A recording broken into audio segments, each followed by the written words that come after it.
بسم اللہ الرحمن الرحیم۔ السلام علیکم۔ درویش کی کرامت۔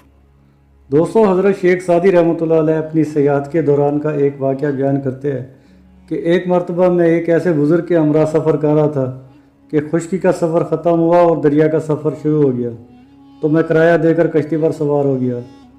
اس درویش کے پاس کچھ نہ تھا، اس لیے وہ کرایہ ادا نہ کر سکا اور ملاحوں نے بغیر کرائے کے انہیں کشتی میں سوار کرنے سے انکار کر دیا۔ مجھے اپنے ہم سفر کی حالت پر بے حد افسوس ہوا اور میری آنکھوں سے آنسو جاری ہو گئے۔ ان بزرگ نے میری جانب دیکھا تو زور سے ہنسے اور کہنے لگے کہ اے سعدی، تو کیوں غم کہتا ہے؟ جو دریا اس کشتی کو دوسرے کنارے پر لے جا سکتا ہے وہ مجھے بھی دوسری جانب لے جا سکتا ہے۔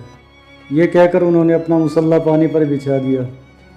مجھ پر یہ دیکھ کر ہیبت آری ہوگی۔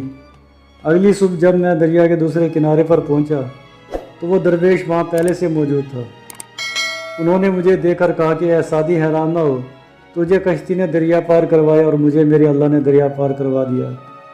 اے سعدی، کیا تو اس بچے کی حالت سے واقف نہیں ہے کہ جسے آگ کی ہلاکت آفرینی سے کوئی واقفیت نہیں ہوتی، لیکن اس کی مہربان ماں اس کی حفاظت کرتی ہے؟ بس یہی خاصان خدا کا حال ہے کہ ان کے لیے آگ گلزار اور دریا پایاب ہو جاتے ہیں۔ یہ معزز لوگ ایسے مقام میں قطرے سے زیادہ حیثیت نہیں رکھتے، اور اگر بادشاہی حقیقی اپنی عظمت کا علم بلند کرے تو کائنات کا نام و نشان ہی مٹ جائے۔